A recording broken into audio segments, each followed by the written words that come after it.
9 months ago, I predicted this season's Premier League table. Very badly. Let's get this over with. Starting with 20th in the Premier League, I predicted the mighty Southampton to finish rock bottom, which they did. So with a 100% success rate, I'm going to call the video here. Thanks for watching. Southampton were absolutely atrocious this season, and I don't know how they didn't finish with less points than Derby. I mean, 12 points isn't great. There's not really much to say about them. There was no standouts. I think Dibbling will get a big move. Ramsdale will probably leave, but he wasn't that good this season either. Russell Martin, I don't know what the plan was there. Playing suicide football with the worst squad in the league, and then they were probably worse, or they definitely weren't any better under Juric. And the worst part about all of this is they'll probably come back up again next year, and I'm just getting very tired of this merry-go-round of terrible teams coming up to go down. But moving on. In 19th position, I predicted Leicester City to go down without a whimper, which they also did. They finished 18th. I'm not too mad at that. There were 3 points between it. I do think 19th probably would have been more fitting. I think the other team we will get to that got relegated impressed me more. I don't know, Leicester's squad was just so uninspired this season. The sacking of Cooper made absolutely no sense. Weren't they 14th, 15th when they sacked him? They definitely weren't in the relegation zone.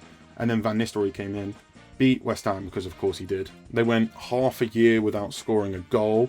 It was like 10, 15 games. And again, though, they'll probably be favourites to come back up next year, and that's just... it's boring, isn't it? In 18th position, I predicted Everton to go down, which I do every year. I think I have a slight hatred for them, and I'm not entirely sure why. And under Deitch, it looked like they very well might have done. Then they got rid of him, and I think they were probably 17th, 16th when they got rid of him. And David Moyes came in, and he wins. It's what he does. They have been an animal under David Moyes. They have been so good. There's not really much to say about Everton. Long live David Moyes, I guess. In 17th position, the first position to not get relegated, I had very young Ipswich side. An Ipswich side who did go down, but I again thought they were probably the better team than Leicester over the course of the season. There's definitely more players who will justify a move back to the Premier League than Leicester do have. Namely Liam Delap. He is a very talented footballer. I mean, Delap was hard carrying a very poor side. He scored 12 in a team that scored 36 goals all season, which is insanely impressive, and he will get a big money move. I'm not sure if Ipswich will be title contenders next season or promotion pushers, just because I think there is a lot to lose. If they go down and they lose Delap and they lose Hutchinson, then they will struggle. 16th place, I had Brentford, and I was not even remotely close. Brentford finished 10th. I know why I said that Brentford would finish 16th, and it was solely because of Ivan Toney. I could not have predicted that Johan Visser and Brian Mbeumo would nearly crack 20 goals each. Yeah, I don't know what to say about Brentford. They've been really sturdy. Fair play to the boys. 15th place, I had Wolverhampton Wanderers. Wolves finished 16th. I'll take that as a loss. There was a real point under Gary O'Neill where I thought they were going to go down. Then Vitor Pereira's come in, and he steadied the ship for a while, but they've been a bit shaky since then. Cunha's going to leave. He's had a great season. Strand Larson has had a very good season as well. I don't know how they push on, but I think they're always going to be stable enough to stay in and around the lower half of the Premier League. 14th, I predicted Bournemouth, who somehow inexplicably finished 9th. Andoni Iraola has been a magnificent appointment. Semenyo, Evanilson, and Cliver especially have had fantastic seasons up front. The back line, right back, Adam Smith, meh. But Kepa, Zabani, Duck Hoyson, and Kirkes. It's genuinely one of the most dynamic, probably highest transfer value backlines in world football at the moment. Howson is off to Real Madrid. To be fair to the boy, I mean, I think he's earned it. If they can keep hold of Zabani and Kirkes, and Senesi's not a bad player at all either, then I think they'll be fine. They'll linger around the same place next year, but what a season they've had. 13th, I predicted Nottingham Forest, which I even thought back then was kind of generous. Chris Wood had a amazing season. I think he cracked 20. Olaina, Murillo, Matt Sells, he's such a good keeper. Milenkovic, Gibbs White. Yes, I do know lots of Forest players' names. The point is that they all had very good seasons and probably should have got Champions League, but they crumbled, so unlucky. 12th place, I had Crystal Palace. Yes, they did finish 12th. Wouldn't have predicted they'd win the FA Cup. Well done. Good for football as well. In 11th place, I predicted Fulham, who also finished in 11th. 2 in a row. Can we make it 3? No, we can't. They're just a really stable mid-table Prem club now. Well done, fair play to them. But looking at the Fulham side, whereas unlike looking at Palace, you could say Eze might leave, or Bournemouth, you say Semenyo and whoever else might leave. I don't think there's anyone who will. I mean, the players will leave, but I don't think players are going to leave Fulham because they're too good for Fulham. Okay, dregs. 10th place, I had Chelsea. Why did I do it? I think it was because Mauricio Pochettino had left knowing 6th was as good as it was going to get for Chelsea. And I honestly don't know how Chelsea did finish 4th. It felt like every time I watched them, they lost a game. But no, they swindled 4th in the end. 9th place, I had Manchester United.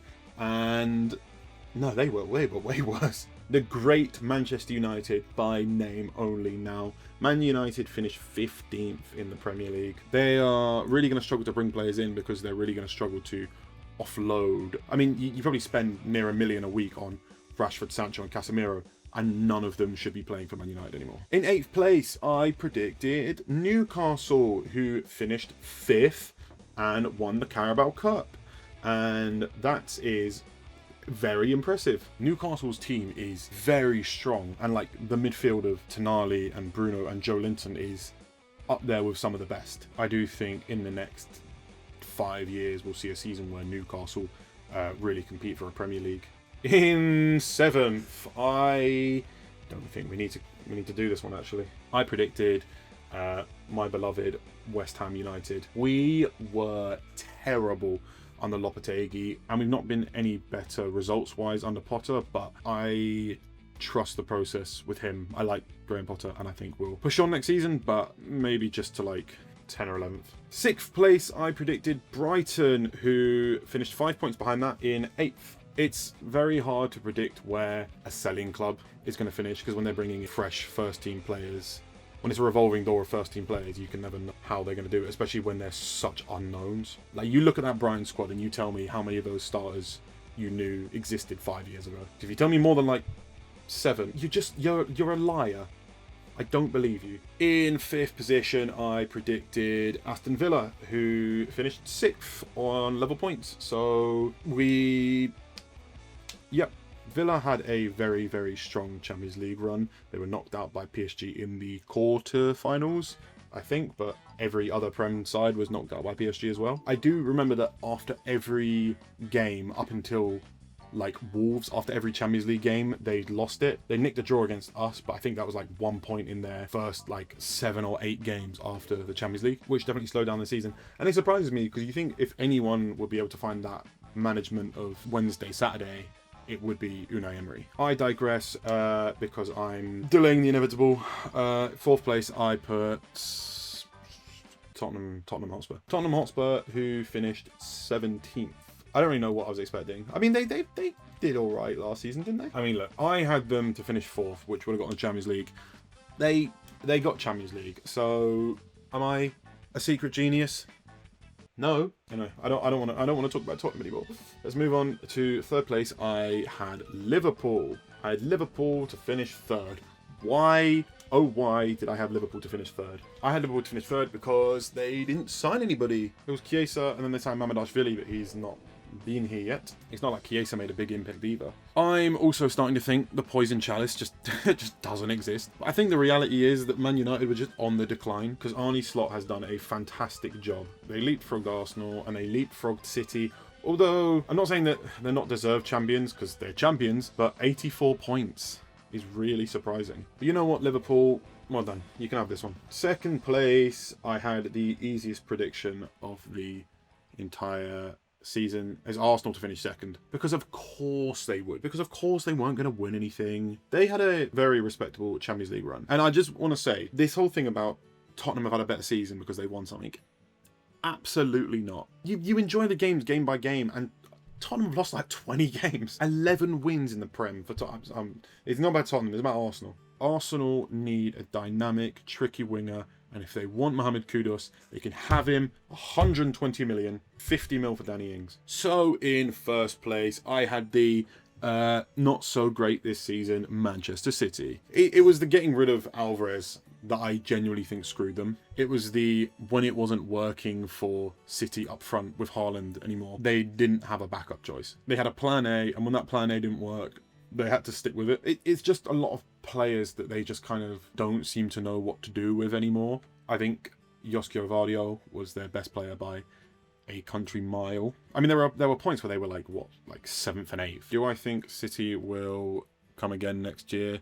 No. I think they will be title contenders next season, but I don't think they'll. I think we're past the best of City, honestly. And that's a wrap on what has been an interesting Premier League season. Not one of the best. The relegation battle was more of a relegation whimper, as was the title fight. And I can't wait to do my predictions for next season, knowing full well the newly promoted teams are all going down and that Arsenal are going to finish second again. Either way, many thanks for watching. Video ideas? Help. No, I'm trying to stay consistent now. Just thanks for watching. I'll see you next time.